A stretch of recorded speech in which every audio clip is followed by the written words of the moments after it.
Jesteśmy w Bieszczadach. Na zaporę w Solinie przywieźliśmy dziś dwa bardzo ciekawe samochody. Audi S3, najmocniejsza odmiana popularnej i pożądanej A3. To 300-konny hatchback, który wygląda trochę jak kombi, ale potrafi osiągami zawstydzić niejeden samochód zwany sportowym. 4,9 sekundy do setki i 250 km na godzinę prędkości maksymalnej. To jego wizytówka. W podstawowej wersji kosztuje 160 300 zł. A to już Volkswagen Golf R za 147,5 tysiąca. Trochę tańszy, ale równie mocny i szybki, bo korzysta z tych samych co Audi podzespołów, czyli silnika, skrzyni biegów, zawieszenia i napędu na wszystkie koła. Odkąd Audi A3 pojawiło się na rynku, do Golfa przylgnęła łatka uboższego krewnego, ale według nas to niesprawiedliwe, szczególnie po wprowadzeniu 7. generacji Golfa. A zatem, który z nich jest lepszy? Wybraliśmy się na nasze ulubione kręte drogi, by to sprawdzić, a deszczowa pogoda tylko pomogła nam w tym porównaniu. Zresztą zobaczcie sami.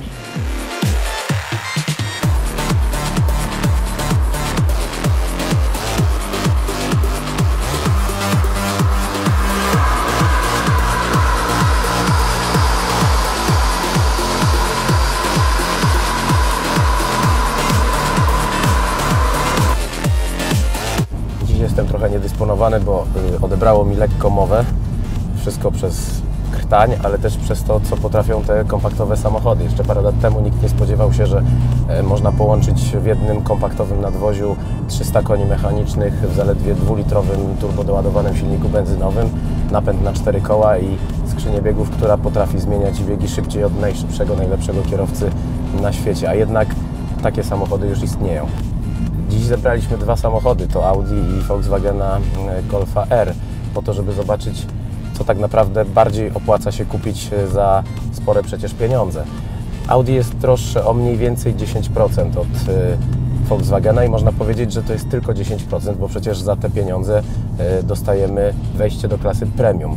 Ale jeżeli weźmiemy pod uwagę, że pod spodem te auta są identyczne, mają te same silniki, te same zawieszenia, skrzynie biegów, hamulce, to w tym układzie płacimy tak naprawdę za znaczek na masce, no i za pozornie trochę lepsze wykończenie. Mówię pozornie dlatego, że okazuje się, że w Volkswagenie Golfie te materiały, które są użyte w środku, wcale nie są gorsze.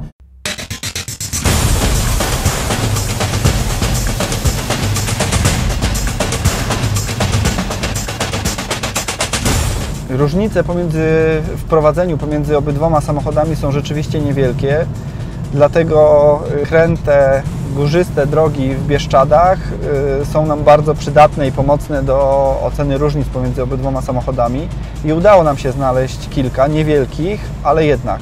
Między innymi występuje różnica w zawieszeniu. Golf R jest nieco bardziej miękki, Audi ma trochę sztywniejsze nastawy zawieszenia.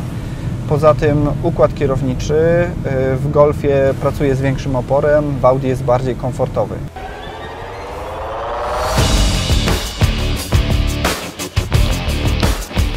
Audi od samego początku produkcji modelu S3 pierwszej generacji montuje w tym samochodzie swój słynny napęd Quattro, ale nie dajcie się zwieść. To nie jest stały napęd na 4 koła, tylko to jest napęd, który przenosi moment obrotowy do tylnych kół za pośrednictwem sprzęgła typu Haldex, a więc identyczne rozwiązanie jak w Golfie R.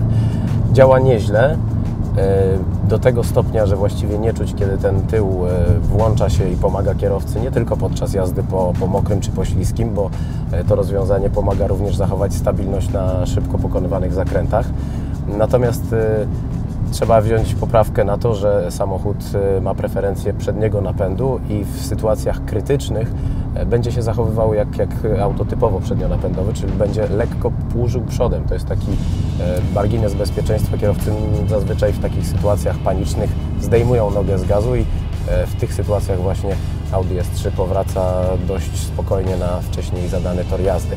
Mówiliśmy też o tym, że samochody mają 2-litrowe silniki z turbodoładowaniem, silniki benzynowe, 300 koni mechanicznych i to w seryjnym silniku, który nie jest zakuty i 380 Nm momentu obrotowego, co do niedawna było domeną w zasadzie tylko i wyłącznie turbodiesli.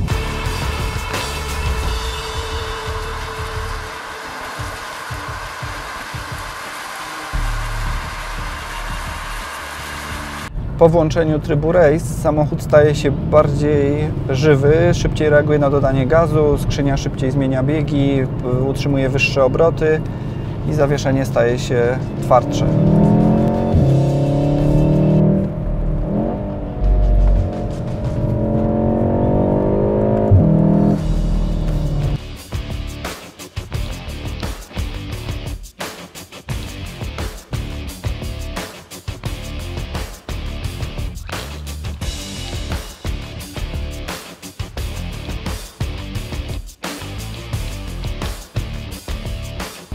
W tym aucie można całkowicie wyłączyć kontrolę trakcji, ale można też odłączyć ESP, co jest rzadkością we współczesnych samochodach. Wszystko po to, żeby dostarczyć kierowcy maksymalnie dużo frajdy z jazdy, jeżeli zażyczy sobie poślizgać na przykład się na śliskiej czy mokrej nawierzchni, bo ten samochód daje takie możliwości, zresztą podobnie jak Golf R. Wtedy można pobawić się trochę tym balansem napędu przód-tył i spróbować poudawać choć przez chwilę, że samochód potrafi podriftować. Natomiast na suchej, przyczepnej nawierzchni wyprowadzenie tego auta z równowagi jest prawie niemożliwe.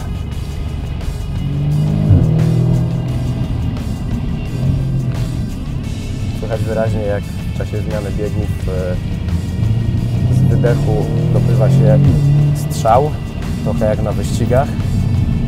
To wszystko po to, żeby kierowcy dać wrażenie, że jedzie samochodem prawie wyczynowym, a tak naprawdę można tym samochodem codziennie pojechać po bułki do sklepu.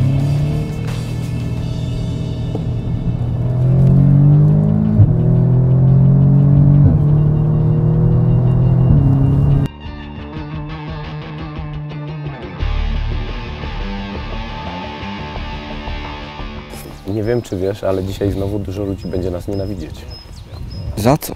Za to, że mogliśmy przez cały dzień jeździć takimi autami po takich drogach. Przecież to są całkiem zwykłe samochody. Tak? Volkswagen Golf, samochód dla ludu. No właśnie, ale Audi S3 to już nie jest samochód dla ludu, zwłaszcza, że jest droższy od Volkswagena Golfa.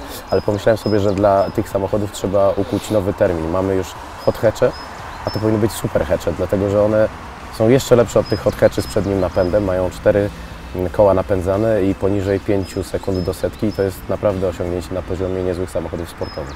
Bardzo interesujące rzeczy opowiadasz i to prawda. Przestań. Ale szczerze mówię. Dobrze. Pytanie brzmi podstawowe. Którego z tych dwóch byś wybrał?